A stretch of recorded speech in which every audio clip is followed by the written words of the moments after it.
नमस्कार प्यारे विद्यार्थियों। इस वीडियो में हम पढ़ेंगे कार्यपत्रक नंबर 51 से लेकर 55 तक। सबसे पहले कार्यपत्रक नंबर 51, इसमें दस्ता है गद्यांश पद्यांश को पढ़कर समझ के साथ प्रश्नों के उत्तर दे पाना। तो इसमें देखिए, सबसे पहले कहानी को पढ़कर दिए गए प्रश्नों के उत्तर दीजिए। अमन और सलीम अच्छे दोस्त थे। व्यापार के कारण अमन को कुछ वर्षों के लिए शहर से बाहर जाना था। उसने सलीम से कहा, मेरे पास एक भारी और कीमती लोहे की छड़ी है, क्या तुम मेरे लौटने तक उसे अपने पास रख लोगे? सलीम सहमत हो गया। कुछ वर्षों के बाद अमन वापस आया और सलीम से मिलने गया। उसने अपनी छड़ी वापस मांगी। सलीम ने क्षमा मांगते हुए कहा, लोहे की छड़ी को चूहे खा गए। अमन ने कहा, कोई बात नहीं, कोई भी चीज हमेशा नहीं रहती। तुम अपने पुत्र अनस को मेरे पास भेज दो। मैं यात्रा से जो उपहार तुम्हारे लिए लाया हूं वह उसके साथ भेज दूंगा। सलीम ने अनस को अमन के साथ भेज दिया। अमन अनस को अपने साथ ले गया और कुछ खिलौने जो उसने खरीदे थे उसे देखकर ऊपर वाले कमरे में भेज दिया। जब अनस नहीं आया तो चिंतित सलीम अमन के घर पहुंचा और अपने पुत्र के बारे में पूछने लगा। अमन ने कहा, रास्ते में एक भयानक घटना घटी। एक चील झपटा मारकर उसे ले गई और मैं कुछ नहीं कर सका। सलीम ने आश्चर्यचकित होते हुए कहा, यह कैसे संभव है? अमन ने कहा, जब चूहे लोहे की छड़ी खा सकते हैं तो चील भी आपके लड़के को उठाकर ले जा सकती है। सलीम को अपनी गलती का एहसास हुआ। वह लोहे की छड़ी अमन को वापस कर अपने पुत्र को घर ले आया। उसके बाद प्रश्न उत्तर करेंगे। प्रश्न नंबर 1, अमन ने व्यापार पर जाने से पहले सलीम के पास क्या छोड़ा था? तो लोहे की छड़ी। नंबर 2, असल में लोहे की छड़ी को क्या हुआ था? तो इसमें आ जाएगा, सलीम ने उसे अपने पास रख लिया था। उसके बाद प्रश्न नंबर 3, सलीम के अनुसार छड़ी के साथ क्या हुआ था? तो इसमें आ जाएगा, कुछ चूहों ने उसे खा लिया था। प्रश्न नंबर 4, इस कहानी में लालची कौन था? तो लालची था सलीम। उसके बाद प्रश्न नंबर 5, वाक्य पूरा कीजिए। अमन ने कहा, कोई बात नहीं, कोई भी चीज हमेशा नहीं रहती। प्रश्न नंबर 6, यदि आप अमन की जगह होते तो क्या करते? तो इसमें आ जाएगा, यदि मैं अमन की जगह होता तो ठीक वैसा ही करता जैसा अमन ने सलीम के साथ किया था। तो प्यारे विद्यार्थियों, ये था कार्यपत्रक नंबर 51। कार्यपत्रक नंबर 52, इसमें दक्षता है व्यवहारिक व्याकरण मुहावरों का प्रयोग कर पाना। तो इसमें जंगल में एक गुफा थी जिसमें एक गीदड़ रहता था। उसने पहाड़ी के नीचे एक पेड़ पर रहने वाले गिद्ध से दोस्ती कर ली। दोनों एक ही थाली के चट्टे बट्टे थे। दोनों मिलकर भोजन की तलाश करते थे। कभी कभी जब भोजन नहीं मिलता तो उन्हें आटे दाल का भाव मालूम पड़ जाता। एक दिन गीदड़ भोजन की तलाश में गांव की ओर चला गया। गांव वाले उसे मारने को दौड़े तो गिद्दड़ वहां से 9-2-11 हो गया। गांव वालों ने उसका पीछा किया। गिद्दड़ ने गिद्ध से मदद मांगी, लेकिन वह चिकना गड़ा निकला और वह भी छू मंत्र हो गया। गिद्दड़ का दिल टूट गया। तो अब करेंगे प्रश्न उत्तर। प्रश्न नंबर 1 है, दिए गए मुहावरों के सही अर्थ पर सही का निशान लगाइए। तो क्या है, एक ही थाली के चट्टे बट्टे। इसमें आ जाएगा, एक जैसी आदत के। ख है 9-2-11 होना। तो इसमें आ जाएगा, भाग जाना। ग है चिकना गड़ा निकला। तो इसका आ जाएगा, किसी बात का असर न होना। उसके बाद प्रश्न नंबर 2, वाक्य में दिए गए मुहावरों का अर्थ लिखिए। इसमें क है, आपस में झगड़े में सब कुछ चौपट हो जाता। तो इसमें आ जाएगा, सब कुछ बर्बाद होना। ख है, घर के काम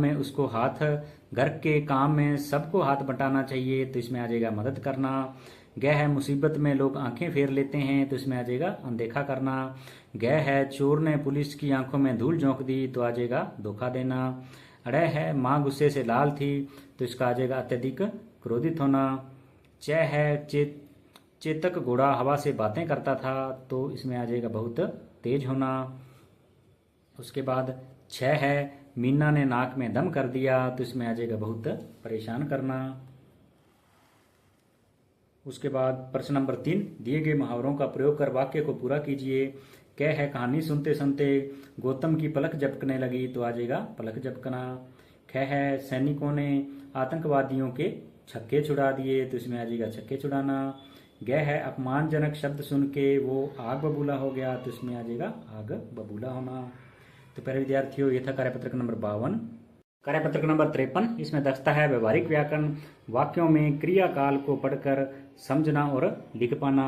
तो काल जो होता है वो 3 प्रकार का होता है, भविष्य काल जो आने वाला है, वर्तमान काल जो चल रहा है, और भूतकाल जो चला गया। तो इसमें प्रश्न नंबर 1, सही वाक्य सही विकल्प पर सही का निशान लगाइए। जैसे रमा खाना बना रही है, तो इसमें आ जाएगा वर्तमान काल।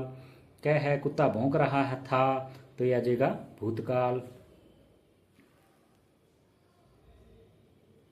ख है पक्षी आकाश में उड़ रहे हैं, तो यह आ जाएगा वर्तमान काल।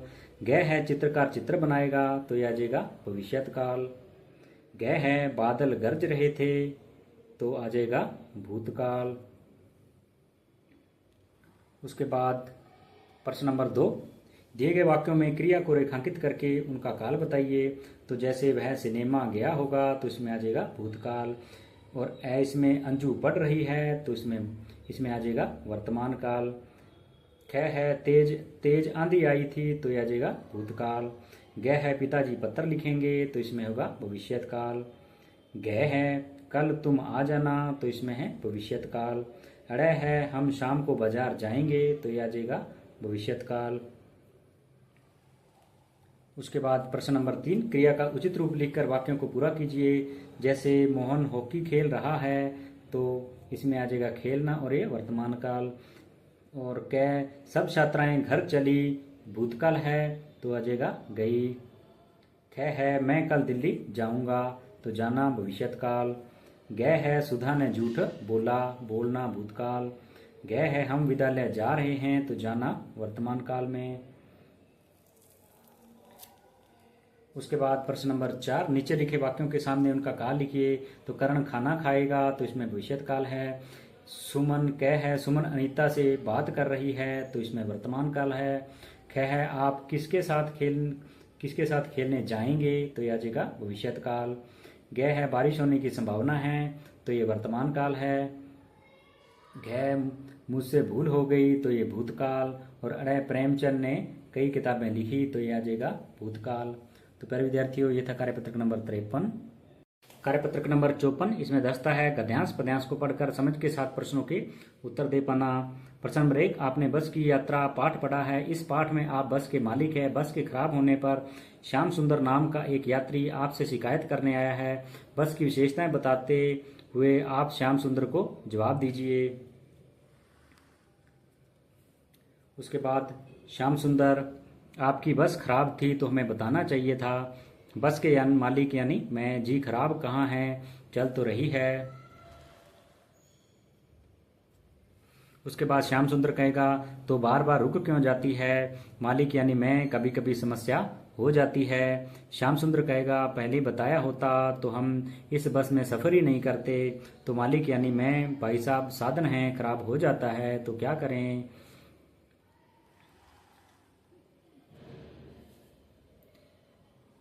उसके बाद श्याम सुंदर, तो इसे बेचकर नई बस क्यों नहीं ले आते। तो मालिक यानी मैं, गाड़ी तो ठीक है पर कभी कभी समस्या हो जाती है। श्याम सुंदर, आप यात्रियों की जान से खेल रहे हैं। उसके बाद मालिक मैं, ऐसा कुछ नहीं, जल्दी ठीक हो जाएगी, आप थोड़ा धैर्य रखें। श्याम सुंदर, हमें समय पर पहुंचना है और आगे दूसरी गाड़ी भी पकड़नी है। उसके बाद मालिक यानी मैं, ड्राइवर को भेजा है, दूसरी बस आती ही होगी। तो प्यारे विद्यार्थियों, ये था कार्यपत्रक नंबर 54। कार्यपत्रक नंबर 55, इसमें दस्ता है विभिन्न विधाओं को विविध शैली में लिख पाना। तो इसमें है नीचे लिखी कविता को कहानी में बदल कर लिखिए। तो पहले कविता पढ़ेंगे। सुनो गधे की एक कहानी, उसने की कैसी शैतानी। जब होती थी रात घनेरी, तब करता था वह नित फेरी। चुपके चुपके बाहर जाता, खेतों से गेहूं खा जाता। गेहूं खा खा मस्ती छाई, तब क्या उसके मन में आई। खाल बाग की उसने पाई,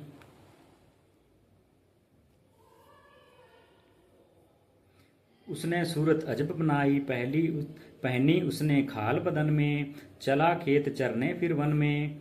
तब कुछ गधे बोले ही ज्यों, वह भी बोला चीपों चीपों।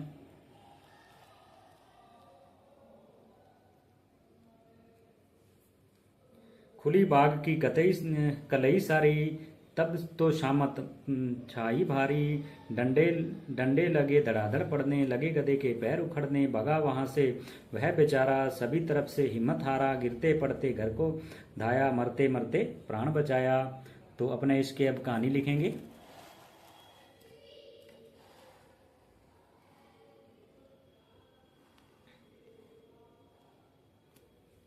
एक बार एक शैतान गधा था। जैसे ही रात होती वह बाहर खेतों में गेहूं खाने निकल जाता था। गेहूं खा खाकर उसे एक दिन मस्ती सूझी। एक दिन उसे बाघ की खाल मिल गई। फिर उसने उस खाल को अपने शरीर पर पहन लिया। उसने अजब सूरत बना ली और एक खेत में चरने के लिए पहुंच गया, जहां पहले से कुछ गधे चर रहे थे।